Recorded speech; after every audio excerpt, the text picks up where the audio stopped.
Hi everyone, I am Dr. Sagosav and welcome to Veterinary. So today I welcome you to the 7th lecture in the series Regional Surgery, and fourth lecture we are discussing the ophthalmology, fourth lecture in the ophthalmology as well as the last lecture in ophthalmology. If you have not watched previous 3 lectures of ophthalmology, I will give the link in the description to the entire playlist Regional Surgery. You can check them out, okay, because there are some terminologies which I will not be explaining in this one. I have explained in the previous lectures of ophthalmology.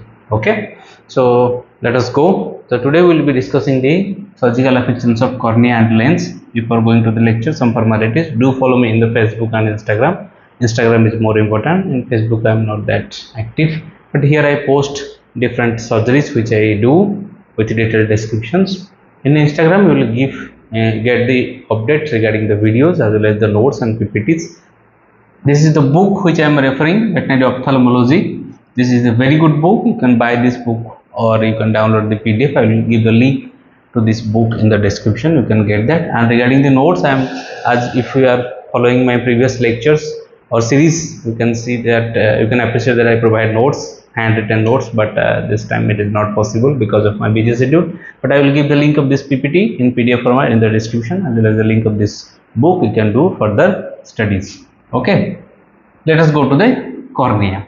So basically the anatomy, the structure of cornea, it has different layers. The first layer is the epithelial layer, next is the Bowman's layer, which is basically the basement membrane of epithelium. Next is the stroma, next is the decimate membrane, which is the basement membrane of endothelium. This is endothelium. So these are the layers, okay.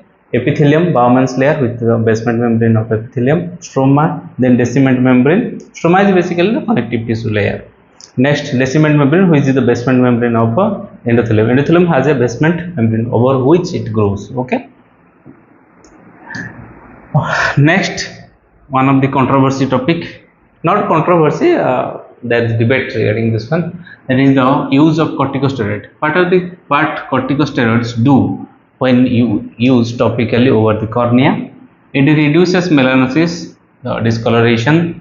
It inhibits epithelial regeneration. It inhibits corneal infiltration of inflammatory cells, that is a very good anti-inflammatory. Inhibit fibroblastic activity, inhibit endothelial regeneration, increases risk of infection. So all these things steroids do. So when to use steroids? Okay, what should be the guidelines that you follow before applying corticosteroid drops? Okay, ophthalmic drops. First is the infection should be controlled. Infection has been controlled. Second, an epithelial covering has been established. That means there should not be any ulcer. To test that ulcer, you can do fluorescent stain detection, fluorescent dye test, FDT. Okay, I have discussed FDT in the first lecture of ophthalmology. That is the, I think, 4th lecture of the general surgery. So when you will do this stain test, if you find there isn't any stain retention, it means that there isn't any corneal ulcer. Then only you can use corticosteroids. The structural integrity of cornea is not compromised. There isn't any other diseases prevailing. The corneal disease was not caused by feline herpes virus in case of cats, and any other primary infectious agents. In case of dogs, you will find CDV, canine distemper virus. It can cause the corneal edema, blue eye. Whenever there will be corneal edema, you will find eye to be in blue color. So CDV, all those things, it should not be of infectious origin. The corneal integrity should be present. There should be epithelial coverage. Then only you can use corticosteroids. Okay, otherwise do not use corticosteroid drops. They are very good anti-inflammatory, but as well as it comes with its own demerits. What is the corneal reaction whenever there will be disease of cornea? How cornea responds? First one is the corneal edema. We'll see all the images, don't worry. Corneal vascularization, corneal fibrosis or scar formation, corneal melanosis, discoloration, stromal infiltration with WBCs, pus, accumulation of abnormal substance within the cornea. It may be lipid or it may be mineral origin. Stromal malacia, it means melting of the cornea. All these things are basically how cornea reacts whenever there is disease of cornea. Let us see some images. So this is corneal edema. I told you some minutes before that it causes blue coloration, hazy blue coloration. It can be localized or it can be diffuse. You can see the cornea is bluish in color. That is corneal edema. Next is the corneal vascularization. Vascularization can be of two types. One is superficial vascularization, another one is deep vascularization. So whenever there will be superficial corneal vascularization, it will be like a tree like, or whenever will be deep, it will be hedge like, hedge, or bush. Okay, grass bush or small shrubs bush like, hedge like. You can see here multiple tree like, okay, all those things tree like. Here you can see bush like, you can see here. This is the vascularization like this. Here these are vascularizations. Okay, it looks like a bush or a hedge. Okay, so this is different corneal vascularization. It may be superficial, it may be deep. Next is the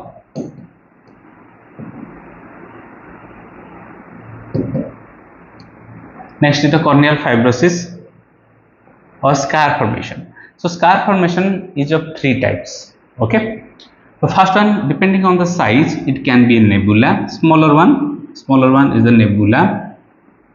Then the light intermediate one is the macula. You see, these are relative. Okay, so it may, from, if you have seen thousands of cases, then you can slightly differentiate, but on an average, if it is a very small one, it can be nebula, intermediate and macula. If it is a bigger one, then it is a leucoma.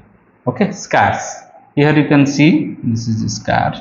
This is white or feathery opacity, gray wispy or slightly whitish structure opacity. Then it is the corneal scar formation.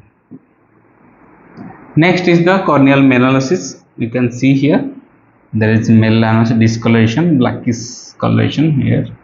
Okay, over the cornea. Pigmentary keratitis, the other name. Non-specific sign. Okay, it simply means there is corneal irritation. Non-specific sign. Stromal infiltration with WBC, you will find yellowish green. You can see here entire cornea. So entire cornea is slightly yellowish greenish discoloration whenever there will be infiltration with WBC inside the cornea. Next is the accumulation of abnormal substances. You will have a crystalline appearance or shiny appearance. Okay, here you can see this portion of the cornea. Here it is sparkly. Okay, here this is the sparkly appearance.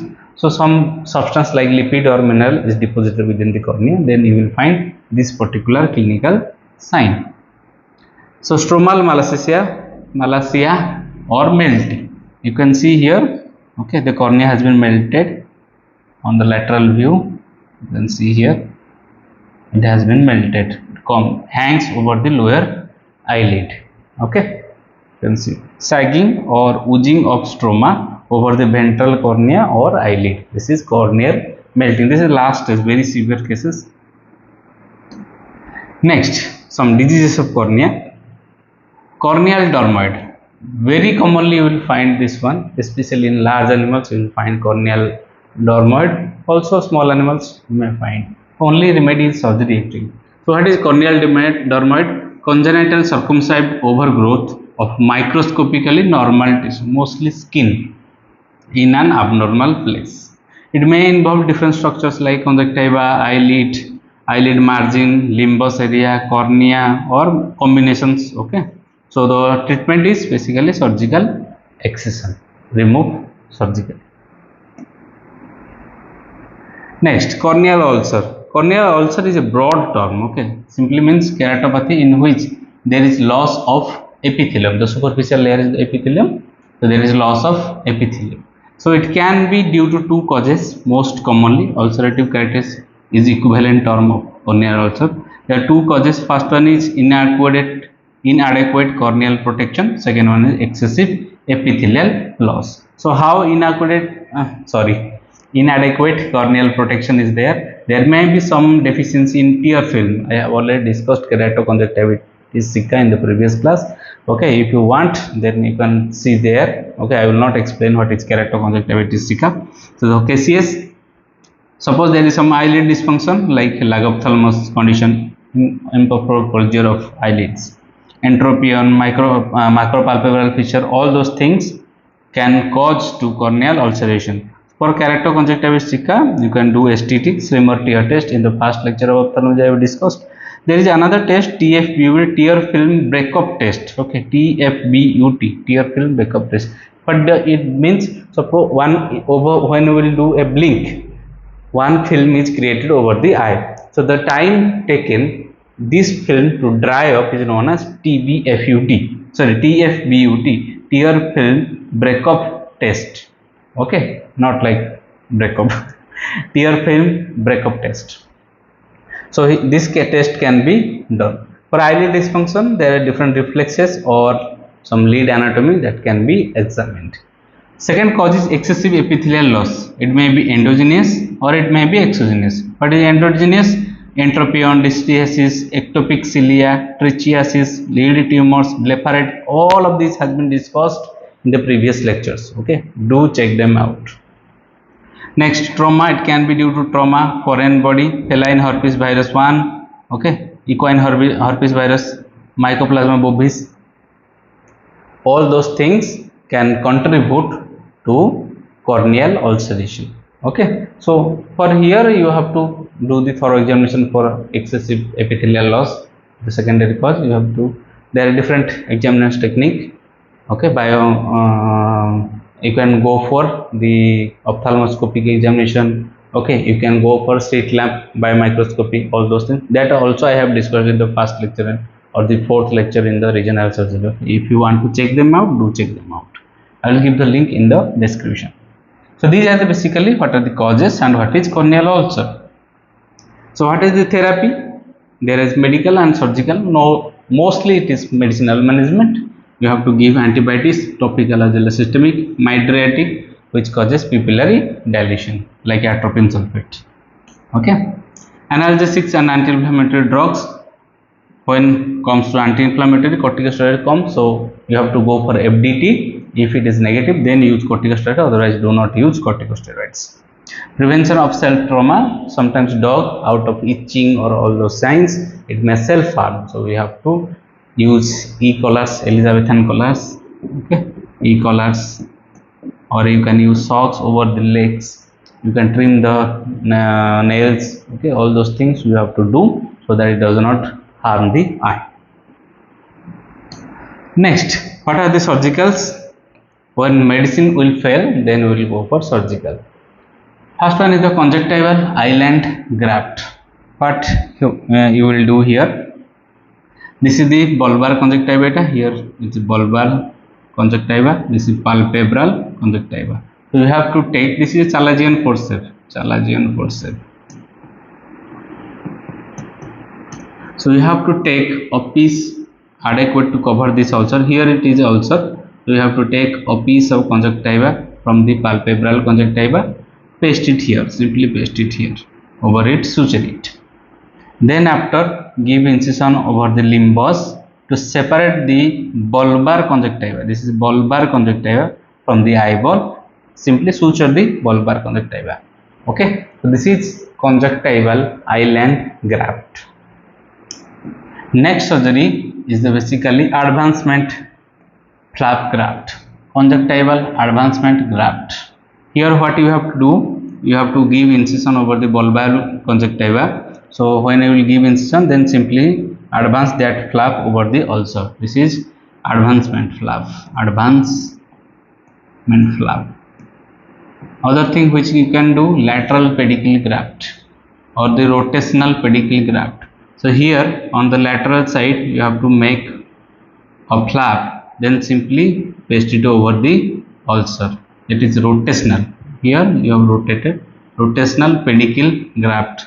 Or you can go for bridge graft. Bridge graft, you have to take entire length 180 degree, entire length of bulbar conjunctiva, simply take it over like this and paste it over the cut it here, paste it here. Okay, this is forms a bridge. This is known as bridge graft. All those things depending on situation you have to do, or depending on your expertise you can do advancement graft, rotational pedicle graft, or bridge graft. You have to do according to your choice. Next, temporary torsorrhaphy. Whatever the procedure, whether you are doing advancement graft or any pedicle graft, or you can do conjunctival graft, all those things if you are doing, at last you have to do tarsorrhaphy. Okay, you can combine tarsorrhaphy with membranoplasty. Membranoplasty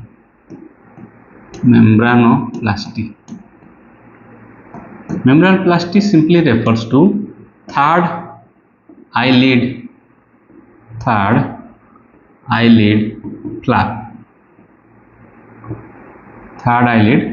So how to do? First let us see tarsorrhaphy. I have discussed in many occasions that how to do tarsorrhaphy.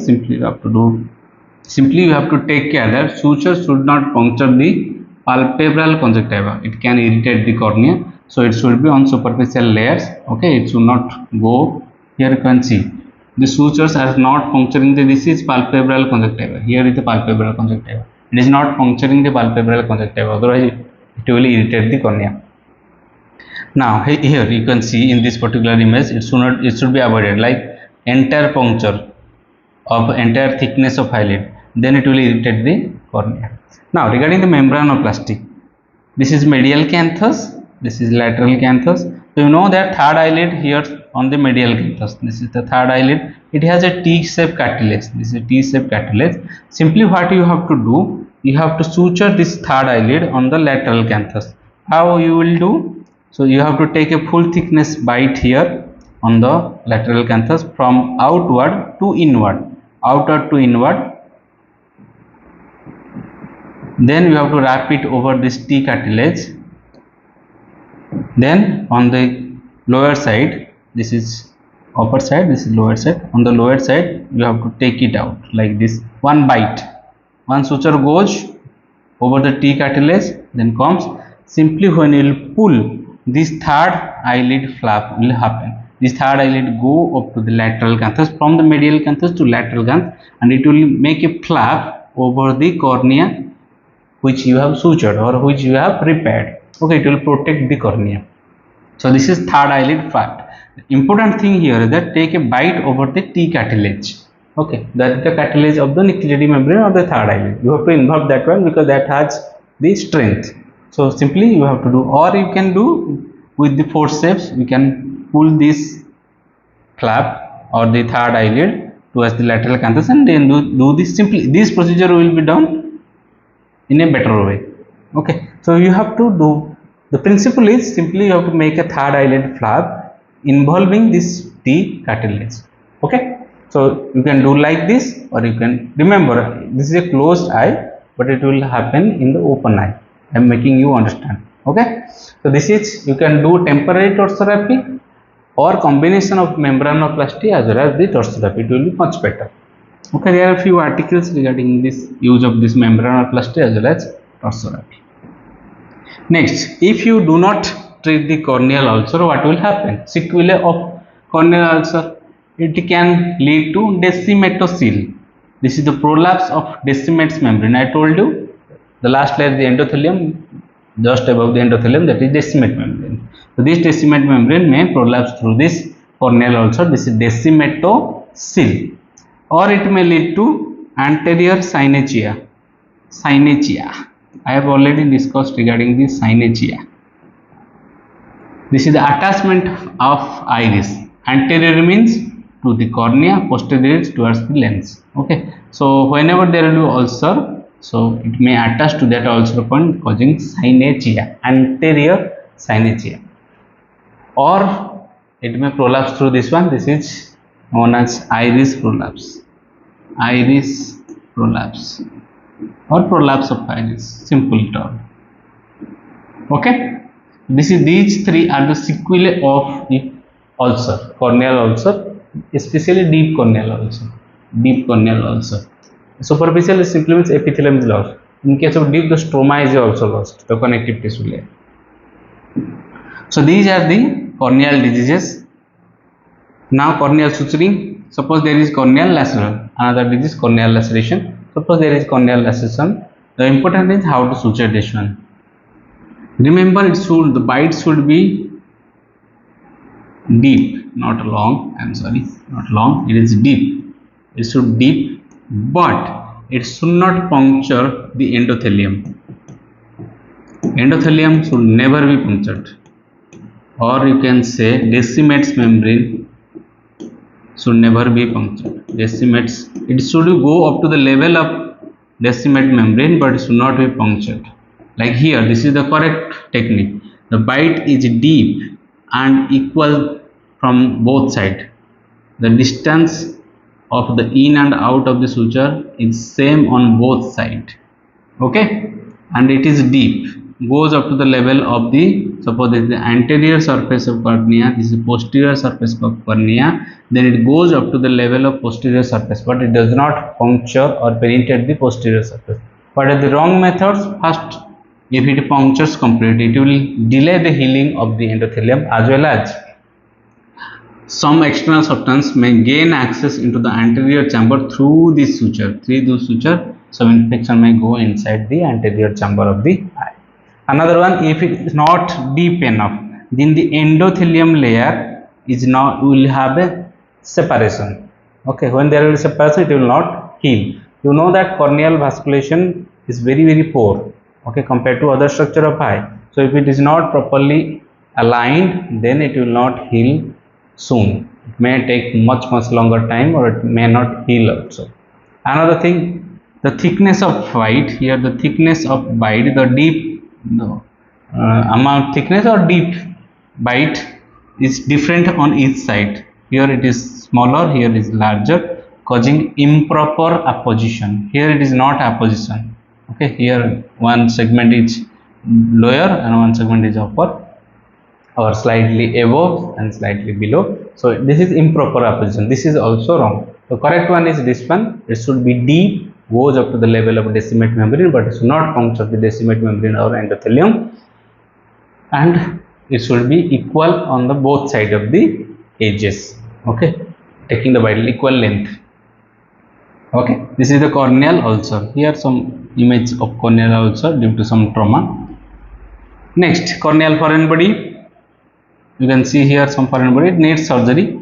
Here another foreign body is penetrating.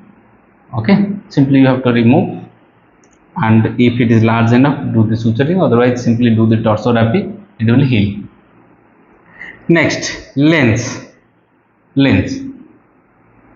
So lens has an anterior pole or anterior capsule here. The anterior capsule is a posterior capsule. Posterior capsule has a greater curvature. You can see the curvature. This is the equator. This is the equator. The curvature, if you will notice, this anterior capsule has a lesser curvature, while the posterior capsule has a greater curvature. Now the lens has different parts. The important ones is the anterior capsule, the posterior capsule, the cortex, and this is the nucleus. Nucleus has three parts: adult, embryonal, and the fetal. But the important is this is entire is nucleus. Why? The importance of this one lies in the lens surgery, while the removal of lens. Let me slightly explain it here, so that I will not have to explain there what actually happens. Let me explain here. So you see, this is the electron micrograph image. You can see these are the suspensory ligament. These are suspensory ligament. This is the anterior capsule, and below the posterior capsule. This is the anterior capsule here, and the other side is the posterior capsule. In between there is the cortex and the nucleus. So whenever there will be, you have to remove the lens. Usually what happens, you have to give incision over the anterior capsule. Remove the anterior capsule first. This anterior capsule will be removed. After that, this cortex as well as the nucleus will be removed. Now imagine, this anterior capsule is removed, this nucleus is removed, but the posterior capsule is not removed. It is still attached with the suspensory ligament. Okay, it is still attached with suspensory ligament. Why? Because here above this one is the aqueous humor, below this one is the posterior humor, sorry, the vitreous humor. I am really sorry, vitreous humor and aqueous humor. If you will remove this posterior capsule, they both will merge and it will collapse.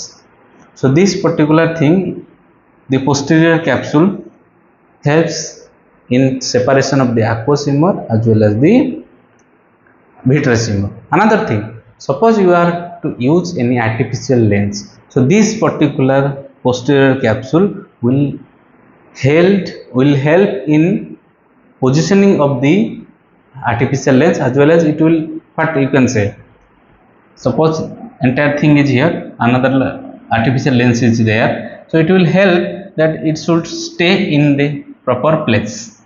Okay, so that is why the posterior capsule is not removed.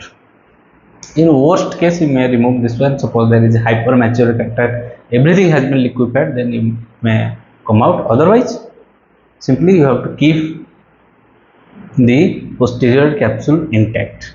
Okay, understood? So the lens, the part important one is the anterior capsule, the equator, the nucleus and cortex, and the posterior capsule. Okay, understood? These are the important from exam point of view, okay, or practical point of view also. Lens diseases, lens luxation, first one. You can see this portion is the lens. This is the lens which has been luxated. Now here a term I have already explained, that is aphakia. Aphakia in the first lecture, aphakia of ophthalmology. Okay, you can see here this is a crescent shape appearance. Crescent shape appearance due to the luxation of lens. Here will be suspensory ligament. When put light, it will slightly, you know, what you can say, it will lighten up, or I am not getting the exact term. Okay, so this particular appearance, this crescent shape appearance, is known as aphakia. Okay, aphakia. I have already discussed this one. I am not getting exact term, but something more brighter appearance when the light will be put, the suspensory ligaments, because the lens is luxated, so suspensory ligament will be visible here, and when you put light, it will brighten up, and it has a bright appearance. That particular term is known as aphakia. Aphakia. Next, important one, very important one. Most of the time in college or university, you may find this question, that is the cataract.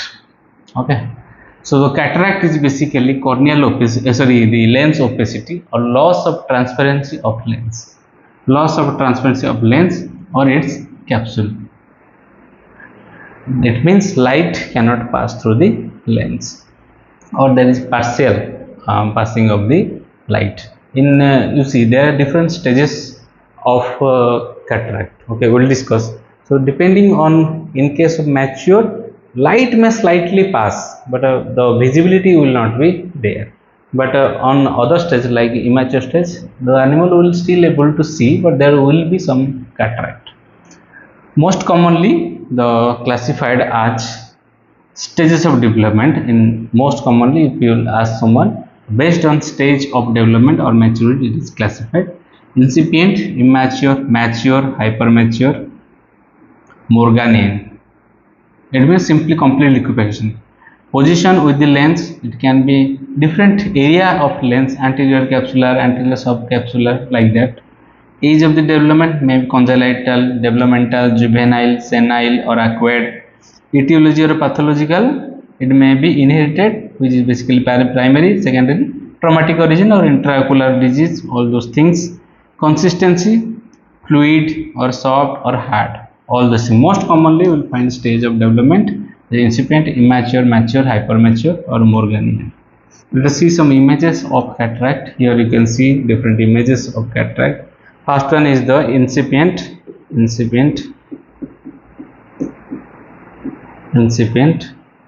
You can see here, this is the light reflection of light. Here means a small portion of opacity. Here this is immature. This is immature cataract.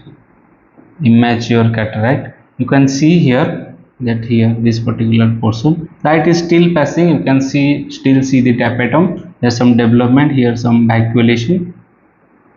Some vacuolation is also there. So this is immature. This one is mature. In case mature, light may slightly pass. Animal may have palpebral reflexes, all those things, but animal cannot see. Visibility is completely lost. This is hypermature, where the liquefaction has been started. Hypermature. This one particular one you can see. You can see the borders is indistinct. Okay, so liquefaction has been started. So this is basically the based on maturity classification of cataract. So what are these surgeries? For cataract, there are different surgical techniques. First one is the dissection. Most famous one is the phacoemulsification. This is the recent one, first phacoemulsification. Before that, you can see dissection and aspiration technique. So what will happen? First, we have to puncture the anterior capsule. This is posterior capsule. This is anterior capsule. This is the lens. So you have to rupture the anterior capsule. Then continuously you have to, by a bivalve cannula, it has two openings, one for flushing solution. Here through this flushing solution will be applied, and another from another hole suction will be applied, so that everything will be removed. Water will be pushed, balanced salt solution is used. So you have to push the or dissolve this contents by continuous. It is known as hydrodissection. Okay, we have to do through water. We have to dissect all those lens material, the cortex and the nucleus. All those things have to dissolve, and simultaneously it have to be removed out through this suction. Aspiration of the liquid cortex as well as the solution. Mixture of those will be sucked out. Okay, so this is dissection and aspiration. This method is known as. Another one is the extracapsular. There is another one intracapsular, not that famous one, but the most famous one or comparatively famous one is the extracapsular extraction. How it is done? First, you have to do a canthotomy. This is canthotomy. Next, you have to fix the palpebra with fixed sutures, retention sutures. Here one suture, another suture here. Then you have to fix the bulb by giving conjunctival sutures or retention sutures. You can see here conjunctival retention, bulbar conjunctival retention suture to fix the eyeball. Next, you have to give incision over cornea, which is 180 degree. 180 degree corneal laceration. You can see here 180 degree corneal laceration. Next, you have to give a pre-stage or pre-suture this cornea at 12 o'clock position. Why? You see, sometimes it may get stressed, or after doing the surgery you may not see exactly where the middle part is. Okay, so for that matter you have to pre-suture it, okay, at the 12 o'clock position before going for surgery. Okay, so that you will know that where the exact middle point is there. So here this is a bead, okay, silicone bead. What happens? So that during suture, if it is extended or you have to slightly pulled, so sutures will not come out. Okay, that is why this bead is given. Then you have to give incision over the anterior capsule. Here the incision given as well as the capsule is being removed. After that, the lens material, doing the hydrodissection and suction, the lens material is removed. So during the removal, you may find that what happens sometimes, this iris will constrict. Okay, meiosis. So iris will constrict. So to avoid that, so that lens can be properly visualized, you can go for sphincterotomy.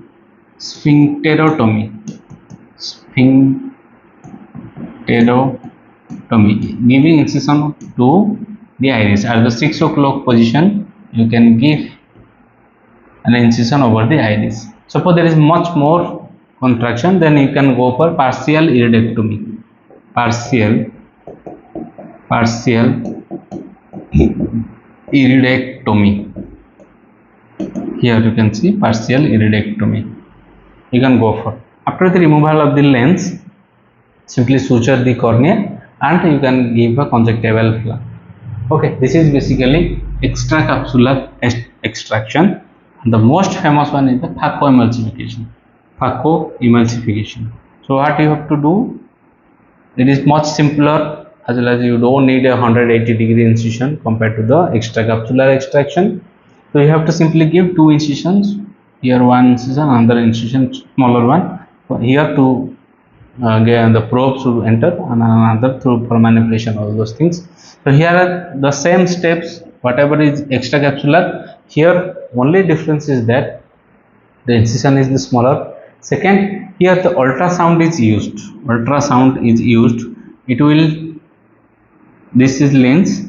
So what will happen? It will break the lens into several pieces. Okay. So this particular machine, what will do? It will break this lens in several pieces. Like this, it will do several pieces. Now those several pieces will be removed through hydrodissection and suction. Okay. Continuous water injection as well as removal through suction. Through this, remove. So phaco means lens in Greek term. Phaco, emulsify. Okay, you are emulsifying lens through ultrasound. This is phacoemulsification. This is a very recent procedure. In humans, it has been used for longer, but for veterinary, this is a recent technique for veterinary patients. So here simply just like the extracapsular, only difference is that smaller incision is better, as well as less time is required compared to the extracapsular. Okay. This is phacoemulsification. This is intraocular canine lens.